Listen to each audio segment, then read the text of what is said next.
Okay, so this is Mia's Q&A. Go for it. My name is Mia. I feel like the star of that movie Little Big Man with Dustin Hoffman. 110 years ago when I was 11 years of age. I am from Australia, the great land down under. Now I've been here 15 years, so I kind of sound Canadian. But I'm from the same part of the world as Steve Irwin. What a naughty little crocodile. Yeah, I'm from the outback. I was born in the outback, which is like saying I was born on a ranch. We call them stations, and at a very young age the parents split up, so we moved to the city. In Australia we call it the Big Smoke. I grew up in Campbelltown, a very heavy Sicilian Italian neighbourhood in the southernmost capital of Adelaide. Fell in love with Italian food, and what else is on the question? What is your team name? Team Tucker, mate. Because in Australia you say, I'm bloody hungry, I'm going to get some tucker. What time is it? Oh, it's got to be tucker time. Yeah, about another 5 minutes the missus will have the food on the table. Bloody good tucker she makes. So tucker, it's food. How do you and your partner work as a team? Describe your role in the kitchen. She calls it the hot room. The room at the end of the hall that scares the hell out of her. But seriously, for a lot of years, she would say, why have a dog and bark too? People would say, you do cook? She goes, seriously, I'm married to a chef. Why have a dog and bark too? And then in 2002, when she was between jobs and the business I was running, Harvest Gourmet on 8th Avenue and 20th Street, that's just Zeus declaring war on someone walking past our front door, don't worry about it. We started to get a lot of caterings. We would do 20, 30 caterings in a day. The United Nations, the Twin Towers, all over Manhattan, and I needed an apprentice. And they weren't trustworthy. When I left in the van to go deliver, I'd find out they were all out the back having a smoke. I needed someone I could trust. Ella ended up being an amazing apprentice. I could give her instructions like when that rise is divided into breakfast rolls, that cake over there has to be topped, and she got it done. So we work well together. We're two halves of the same coin. How do you describe your personality? I don't like this type A, type B thing. I suppose it's for being born in the bush.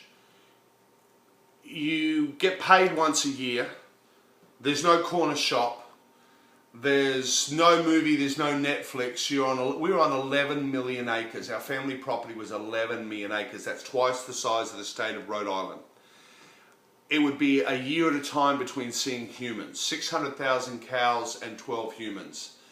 And so you had to be a go-getter. You'd be left somewhere, your father would say, that fence needs to be fixed, I'll be back in 3 days. And when he come back in 3 days, it had to be fixed. So I'm a person who doesn't accept a job unless I can do it to 100%. And then I do it to 110. How would your friends and toughest critics describe you in one word? And would they be right? Well, for me, there's two answers to that. My friends would say determined. I do a lot of advocacy for the disabled, so I've been called by someone running for the Mayor of New York a professional pain in the ass. And my reply was, and I will be the biggest professional pain in the ass until you respect the rights of the disabled. Okay. What types of people, things, push your buttons, and why? Wannabes. Now, I'll explain that. I will talk about cooking at a bus stop.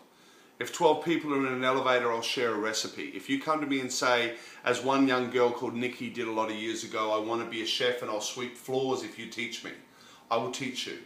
But if I come into a kitchen and they say, this is John and he's the best chef in the world and he can do anything, then he better be. Because you have to earn your place on the line. So don't come in as a fraud. If you come in and say, I need to learn, I will say, hang around mate, I'll help you out, I'll teach you. You know, that's what mates are for. But if you tell me you're better than me, you better be. Next.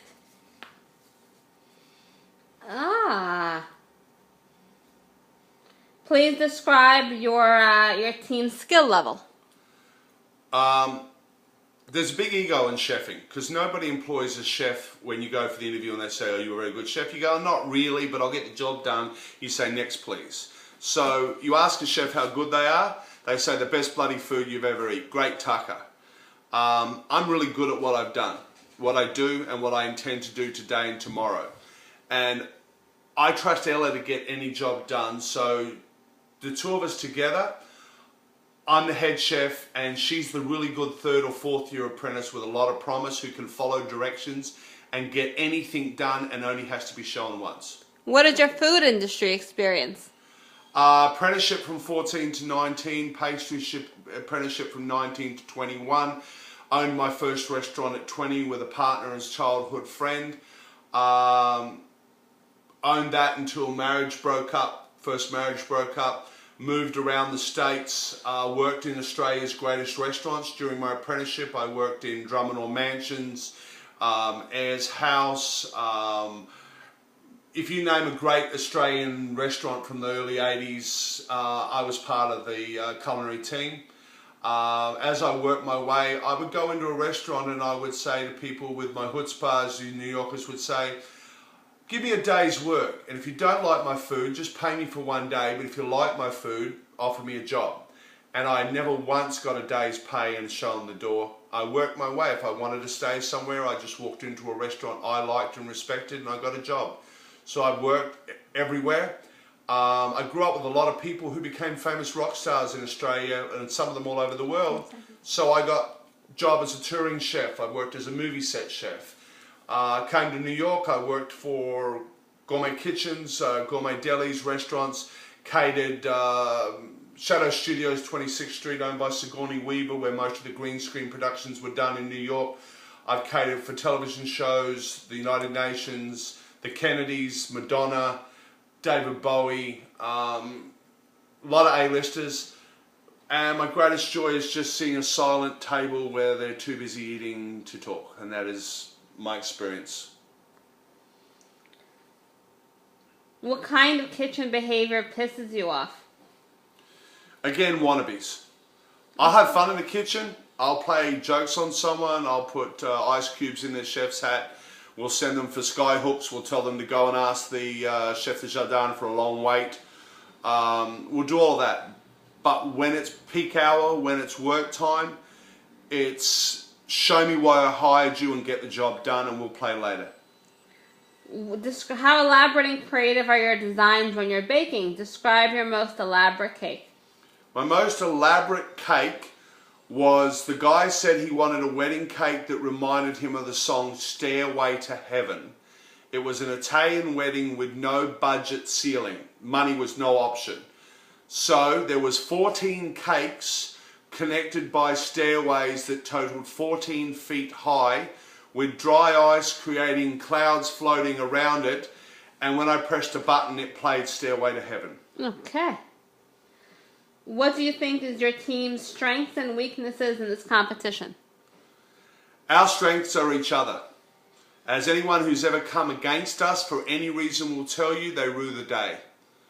Our weaknesses, maybe sometimes overthinking it.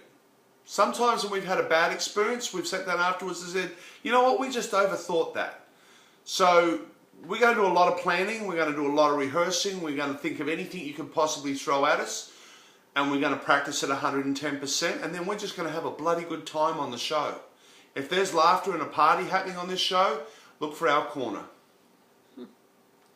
If you had to brag about your most important accomplishment in your career, what would it be? The next meal I cook. Okay.